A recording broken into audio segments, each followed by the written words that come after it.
அப்படிங்கிறது வந்து அலுவலகத்துக்கு விடுமுறை கேட்கறதுக்கு முக்கியமான காரணமா இருக்கிறதாக ஆய்வறிக்கைகள்லாம் வந்து சொல்லுது. ஸோ நமக்கு உண்டாகக்கூடிய இந்த இடுப்பு வலி, அதற்கு நிறைய காரணங்கள் வந்து இருக்கும். சாதாரணமா ஒரு தசையில வந்து ஒரு ஸ்ட்ரெயின் வந்து இருக்கலாம். அது கூட வந்து இடுப்பு வலிக்கு ஒரு காரணமா இருக்கும். இல்ல வந்து ஜவ்வு விலகல், டிஸ்க் வந்து ஹெர்னியேஷன் கூட வந்து ஒரு காரணமா இருக்கலாம். இல்ல வந்து கிட்னில ஸ்டோன் இருக்கலாம். ஃபைப்ராய்டு கட்டிகள் மாரி வந்து இருக்கலாம். ஒருவேளை வந்து நம்மளுடைய பெல்விக் ஏரியால ஏதாவது ஒரு இன்ஃபெக்ஷன் இருந்தாலும் இடுப்பு வலி மாதிரி வந்து தெரியலாம். சயாட்டிக்கா மாதிரி நரம்பு சம்பந்தமான பிரச்சனைகள்லயும் வந்து இடுப்பு வலி வந்து உண்டாகலாம். இந்த மாரி இடுப்பு வலிக்கு நிறைய காரணங்கள் வந்து இருக்கு. ஆனால் நம்ம அந்த அறிகுறிகள வச்சு அத வந்து நம்ம பிரிச்சு தெரிஞ்சுக்கலாம். ஸோ காலையில எழுந்த உடனே நல்ல ஒரு இடுப்புல வந்து ஒரு அசௌகரியம் வந்து இருக்கு. என்னால வந்து ஸ்ட்ரெய்ட்டா வந்து நடக்க முடியல. கொஞ்ச நேரம் நான் அ ஒரு ஸ்ட்ரெயின் பண்ணி நான் வந்து குனிஞ்சு நடந்து தான் அதுக்கப்புறமா என்னால வந்து நேரா நிமிர்ந்தே நடக்க முடியுது.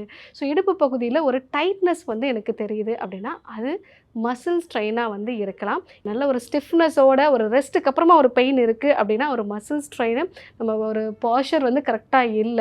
அந்த மாதிரியான ஒரு காரணமா வந்து இருக்கும். இல்ல ஏதாவது ஒரு ஆக்டிவிட்டிய தொடர்ந்து இருக்கு அப்படின்னா, அது நரம்பு சம்பந்தமான பிரச்சனைகளா வந்து இருக்கலாம். கூடுதலா உங்களுக்கு யூரின் சம்பந்தமான பிரச்சனைகளும் இருக்கு அப்படின்னா, அது வந்து கிட்னில வந்து ஸ்டோன் வந்து இருக்கலாம்.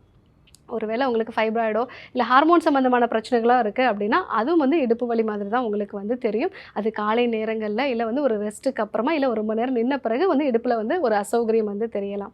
ஸோ ரொம்ப காமனா பெண்களுக்கு வந்து அந்த பெல்விக் ஃப்ளோர் மசில் வீக்கா இருக்கிறதுனால, ஸோ தொடர்ந்து இடுப்புல வந்து ஒரு அசௌகரியம் வந்து இருந்துட்டே வந்து இருக்கும். அதுவும் முக்கியமா நின்ன பிறகு அந்த வலியோட அளவு வந்து அதிகமா இருக்கும். ஏதாவது ஒரு டிராவல் பண்ண பிறகு, அதே மாரி பீரியட்ஸ்க்கு முன்னாடியோ, இல்ல வந்து நீங்க யூரின வந்து கண்ட்ரோல் பண்ணீங்கன்னா, அந்த வலியோட அளவு வந்து அதிகமா தெரியும்.